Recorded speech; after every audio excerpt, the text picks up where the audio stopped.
Good morning, everybody.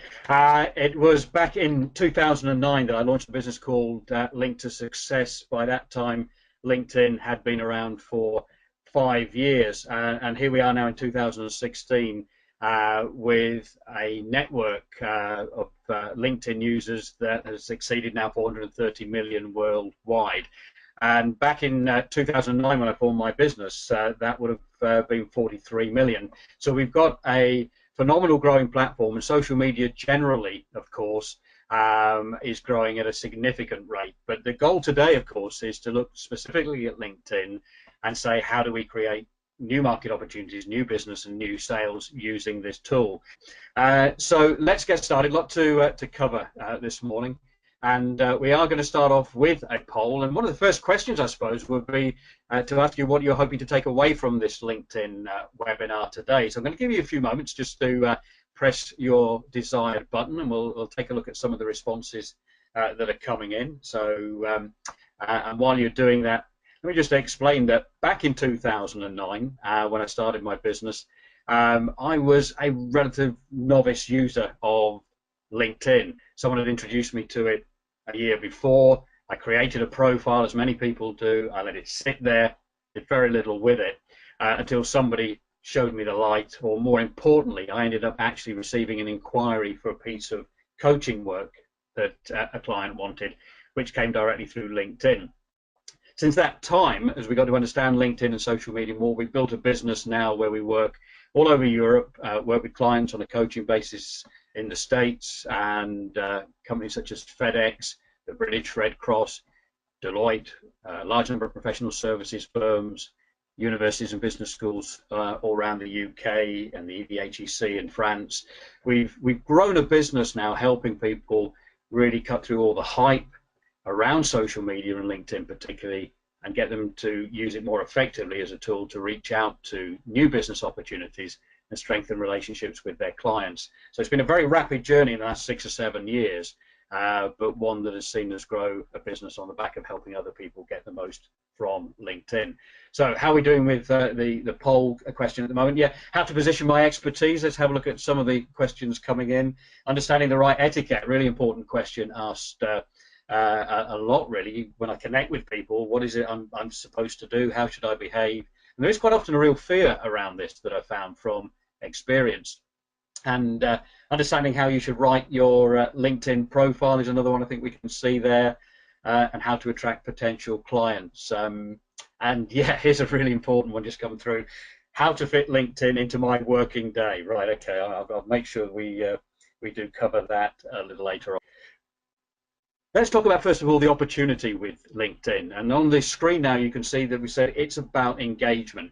It's not about just connecting with people, building lots of LinkedIn friends in inverted commas. It's really about how you engage and nurture relationships with those people that you connect with on LinkedIn.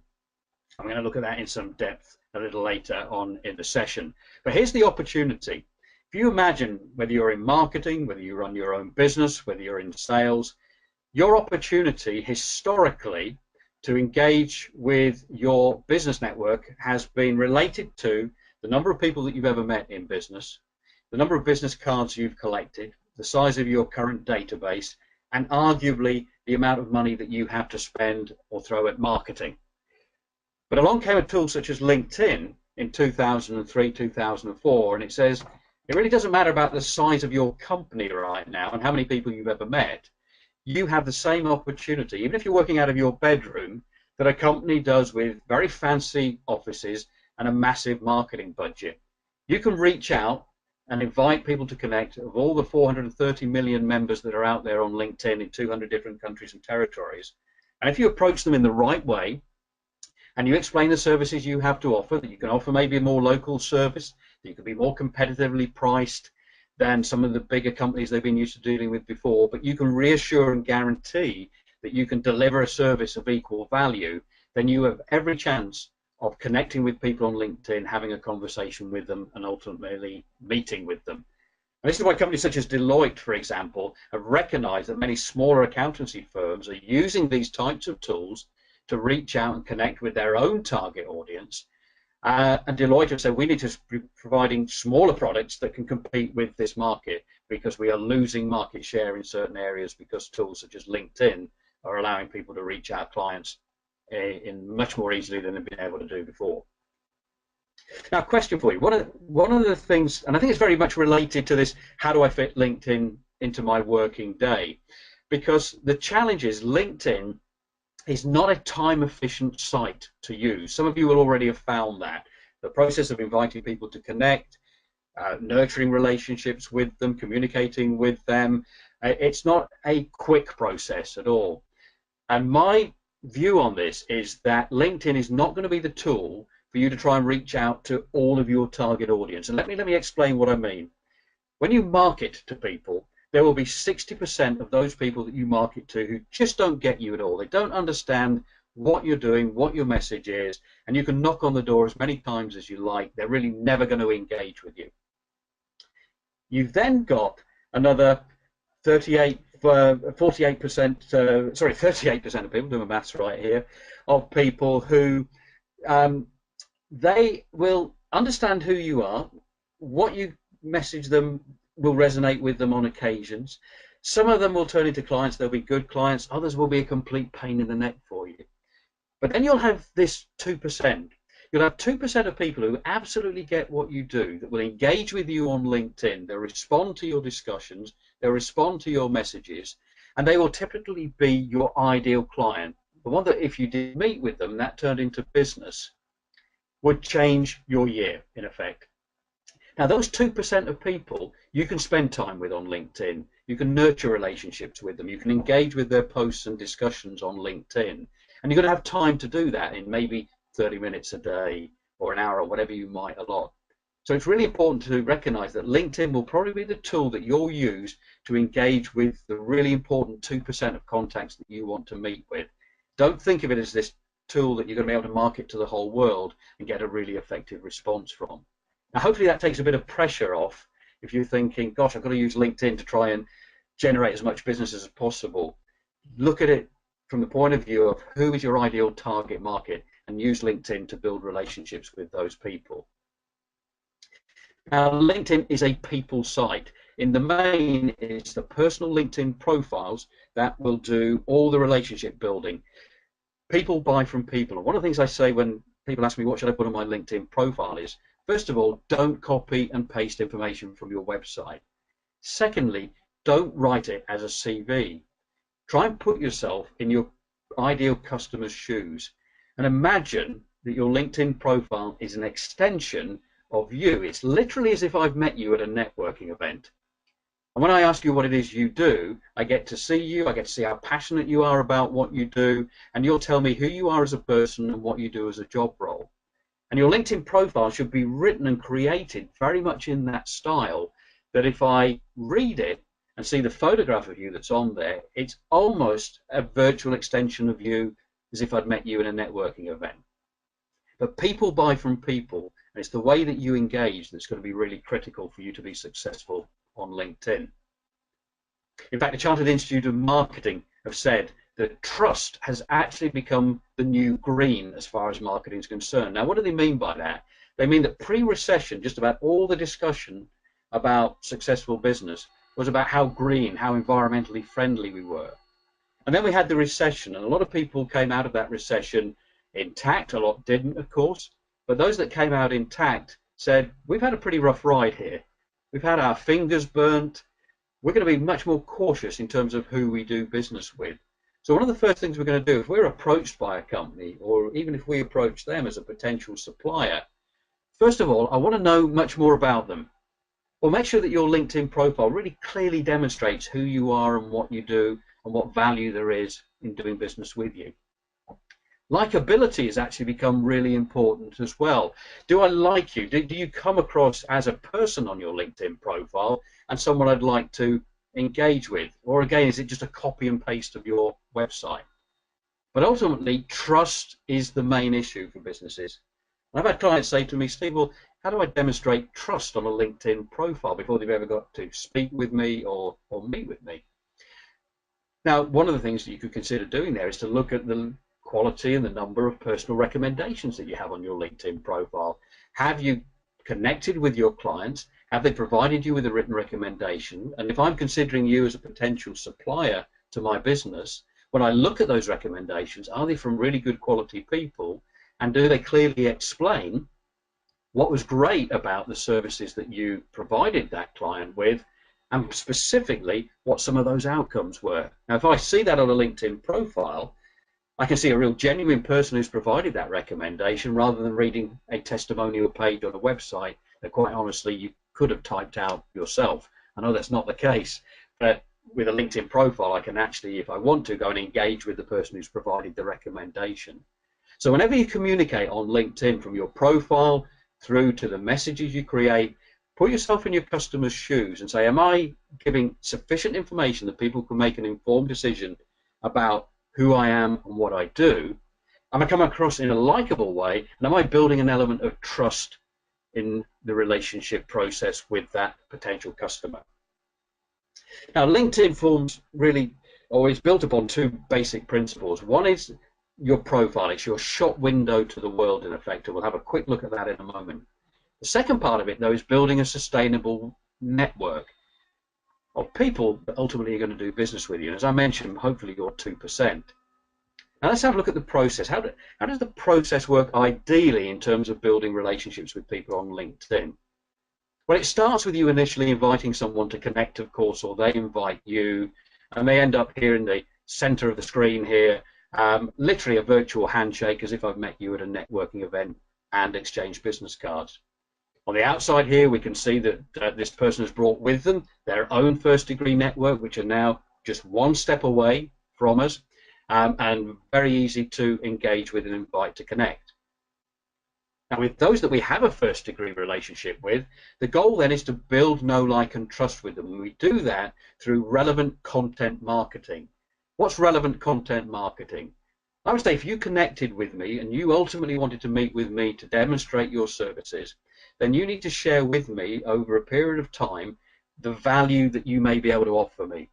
And good content would normally be content that has some sort of positive impact on my life or my business.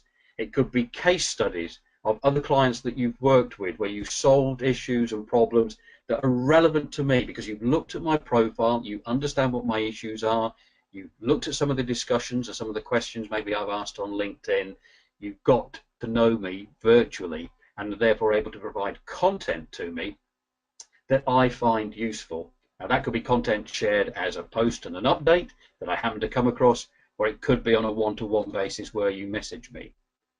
Over time, having proved yourself as a valuable connection, I start to warm towards you and therefore become a warmer lead. But what many of my clients, when I've met with them initially, are not doing is they're not taking things to the next stage. Now, most of you will be on here looking at LinkedIn to generate more business for your companies. And two things are really important in this process. That if we're sharing really good content and connecting with really good people, but we're not looking to capture those people on our own databases and marketing systems by having clear calls to action on the posts we share or the messages that drive people to our website, and when they get to the website, there's actually something for them to do, something for them to download, watch a video, enter a competition, maybe sign up for a newsletter, then we're missing a trick. So it's really important that we use LinkedIn and the messages to drive people to our website. But if your role is in business development and ultimately you want a more direct form of communication with your LinkedIn connections, then the follow-up process is going to be really important.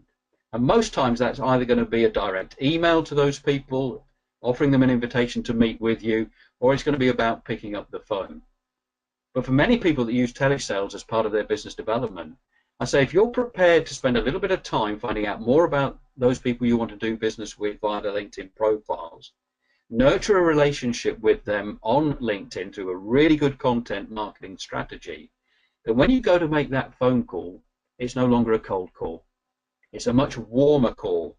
You can introduce yourself as a mutual connection of that person, remind them of the content that you've shared with them, and stand a much greater chance of being received in a much warmer and friendly manner to allow you then to possibly discuss having a meeting. So really 3 steps of connecting, nurturing through a good content strategy, but then making sure you have a good capture or follow-up process there. Okay, we're going to take a look at another poll here. The question that I've got here is, when inviting another LinkedIn user to connect with you, you should, and then you've got to fill in the blank. So let's have a look at the poll. I'll give you a couple of moments to complete that, and we'll see some of the questions that come up here. The favourite response here is that you should probably share that you both have something in common. I think I can see here. Yes, so at the moment, they're just in the lead at 53%. We've got to explain why the other person would benefit by connecting. I do think that's really important. I think you know, if someone invites me to connect, and I'm sure you've all seen this yourself, if they don't use a personalised message to connect with you, then you'd be forgiven for asking, well, what's the value? Why should I connect with you? What value is there to me? What benefit would there be? So I would certainly agree with that. As equally, I would agree with the suggestion that you both share something in common. Maybe a group you share in common, or you went to university together, or you've got a common connection. Maybe you share a common hobby such as cycling or scuba diving, again, which demonstrates that you've actually taken the trouble to look at someone's profile rather than just connecting with them out of the blue. So yeah, really go with those two stronger responses there. Okay, thank you. We're going to move on now through the slides, and this slide says be clear here about who you are and what you do. What this is all about is it's taking a look at your own LinkedIn profile and saying that if a customer was viewing your profile, or a potential customer right now, would it be really clear to them what it is you actually do, and particularly in this area, the professional headline that sits underneath your name. Now that will normally default to whatever job description you put in your experience section. But if you appear in a list of search results on LinkedIn, the only piece of information I have to go on as to whether you are someone who may be of value to my business is what you've written underneath your name here. Now, forgive the Americanism here, but this is literally your elevator pitch. This tells me what you do. I'm not interested in your job title. I really want to know if what you do is what I'm looking for. If that professional headline clearly demonstrates that, then what I'm likely to do then is to click on your name in that list of search results and go and take a further look at your profile.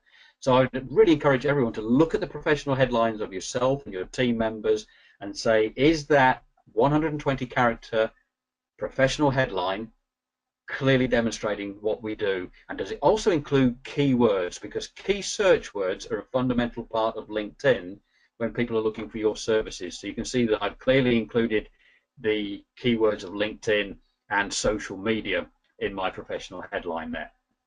Okay, we're into another poll, the last poll here. They come in quick succession here. Right, so the benefits of upgrading to a LinkedIn premium account here, you can see on the screen, we're going to talk about here.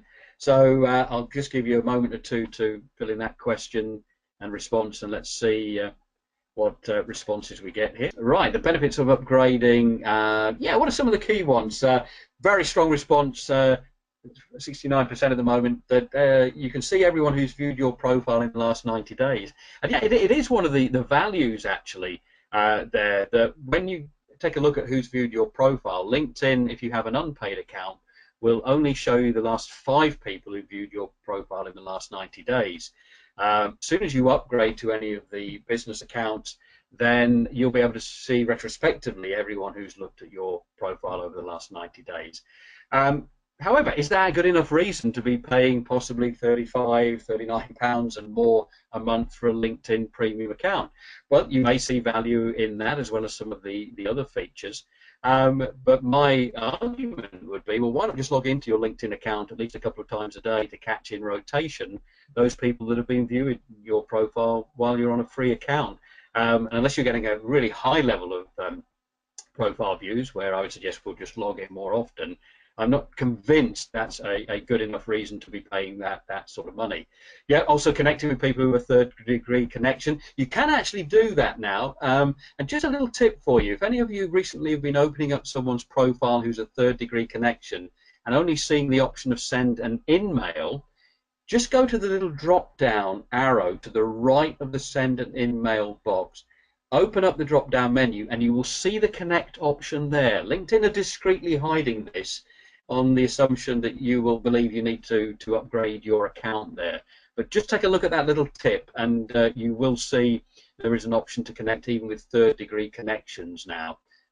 For some time, they did make it more difficult to do that, to not display the full names of third-degree connections in a search result. That's now changed. You can see that. Fantastic. Well, thank you for that. Other questions there, but I'm going to move on. There's some interesting one. 31% have put send unlimited emails to LinkedIn users. Actually, you are limited at the very first premium account level. LinkedIn will just give you 5 credits, in fact, of LinkedIn emails until someone responds to your message, and then they'll give you a credit back. So you won't actually get unlimited emails, but you will get to be able to use them. Okay, let's move on. Time rapidly moving on already. When you engage with people on LinkedIn and your LinkedIn profile, most people, from a marketing perspective, would consider that it's important to tell people what you do and how you do it. And I would agree with that to a degree. But one of the most important things to consider is that people will more often buy why you do what you do. Now, some of you will be familiar, I'm sure, with Simon Sinek and his very famous YouTube video now that explains the relationship with Apple and the customers of Apple, and why that they've actually bought into the Apple story much more than they've bought into the actual product. Over the years, the product has almost become a byproduct of the whole backstory in the movie about Steve Jobs. And here's something I want to position with you. If you are a marketing company and I'm sitting there interviewing you, and there are 2 other of your competitors around you, and you are all price matched, you're all offering the same services, and yet you've clearly demonstrated yourself, your values, why I should be doing business with you. You have a backstory that really outsells the other 2, and I can see from that backstory that's authentic that you are absolutely passionate. You haven't just said you're passionate in your LinkedIn profile. Please don't use that word, by the way. Superlatives never go down well. But if I understand why you do what you do, and you've sold that story to me, all other things being equal, I'm much more likely to buy from you than I am from the others who simply explained what they do and how they do it. So again, take a look at your LinkedIn profile. Have you clearly demonstrated why you do what you do, rather than just how and what you do?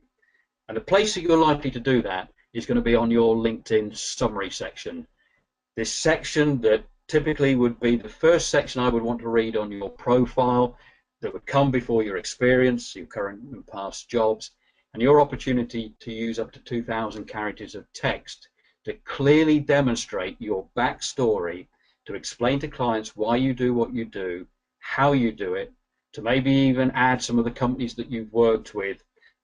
This is your marketing pitch. Take a look at your summary, make sure it's really easy to read, no large blocks of text, and that the message there is a really good marketing pitch. Really important. As I say, I believe that most people will look at your professional headline and your photograph. They will then read your summary. That is generally going to be enough information for them to make a decision that they should either accept your invitation to connect or maybe invite you to connect. The rest of the information will be important maybe in the future, but this one section alone, I would say, is really critical. So you get a great shop window, a great profile. What we're going to do now is talk about building and nurturing your network. Now, I'm sure most of you are familiar with the fact that LinkedIn is built on this network of 3 degrees of separation, that when you connect with somebody at the first degree, LinkedIn now gives you an opportunity to message each other for absolutely free for as long as you remain connected. But of course, as soon as you connect with somebody on LinkedIn at the first degree, you pull with them their own first degree network. So you end up with a second degree network, and it's particularly within this second degree that when you use LinkedIn as a search tool, you're going to find some really good quality people that are like the people that you connected with at the first degree. So if you're looking to connect with a law firm, for example, and lawyers, and you connect with them at the first degree, it's likely that they've also connected with many other lawyers, and therefore they'll appear on your radar as part of your network. Now, the third degree network is made up of the first degree connections of your second degree contacts just here, if you're still with me at this point. Now, the third degree network is a little bit more difficult to reach. We know already LinkedIn make it a little bit more complicated to find the connect button, and being referred in by another LinkedIn member is not as easy, so it is more difficult. So what is the value of a third degree network? Well, very simply, if you are very clear about the industry sectors that you want to build relationships in, start with the first degree, which means that you will have more similar connections in the second degree and the third degree. And what that gives you is an expanding network of similar people that are in your target audience, and it does two things for you. Firstly, it increases your reach. That means when you use the advanced search options on LinkedIn and you share posts and updates, you're reaching a much wider audience of similar people. The second thing it does, it increases your visibility. So the wider your network becomes of the right sort of people, when others are searching for you, you will appear on their radar. Literally, the networks will overlap. So a good policy here would be, from a business development point of view, would be to look at building a really strong first degree network. It's literally considering your profile as a shop window and then putting it on a busy high street. You determine what the high street is, which are the industry sectors, the types of decision makers, and the better connected you become at the first degree with those types of people, the more you will have at the second and third degree, and LinkedIn will become a much more powerful marketing and business development tool for you. I said I want to talk to you about a four-step relationship approach that I use and I coach my clients with, where they are looking on a one-to-one basis to take a sort of social selling approach to building relationships on LinkedIn. Now, what I've got here is an example of a profile from Steve Kerwin, who, as you can see, is a specialist family law solicitor. It's a target market, an audience I work a lot with. I've highlighted a couple of sections. May not be that clear for you to see on the screen, so I will read a couple of these points out. We know that Steve is a managing director at a law practice, and in the second paragraph of his summary section, he's mentioned that he's committed to achieving the best for my, well, let me read it out. I am committed to achieving the best for my clients, but in a way that produces an efficient, fair, and positive result. Okay, so that's an outcome I should expect to get from Steve. Further down his profile, another paragraph here, he's put in 2012, I was proud to receive an Unsung Hero Award from the Law Society. Now, that's something that's obviously really important to Steve, and he wouldn't put it on his profile if he wasn't very proud of that. So let's look at inviting Steve to connect. I would do that from the connect button on his profile, because it's typically the only area on LinkedIn where I can send him a personalized invitation message. Now, for all of you with smartphones and tablets out there that are not aware, if you have the LinkedIn app on those devices and open up someone's profile, don't be tempted to press the large connect button in the middle of their profile, because that will just send a standard message that you can't personalize. But if you click the three white dots in the top right hand corner of the screen where you have further options on that page, one of the options will be to personalize an invitation. In fact, it will allow you to personalize without having to choose any of the options that LinkedIn present here. Now, what LinkedIn say, you can see this at the bottom of the screen, is it's important that you only invite people you know well and who know you. Find out why by clicking the link. You and I know that 90% of us are using LinkedIn to connect with people we don't know, but LinkedIn is still holding on to this ethos, and therefore the process, if we go to connect via someone's profile, is to choose one of the options you can see here as to how we know that person. Now, I have to say, and if you've been looking at your own received invitations on LinkedIn recently, it's very hard to see actually what someone else has selected when they invite you to connect. You can probably only see that really if you are set up to receive email invitations.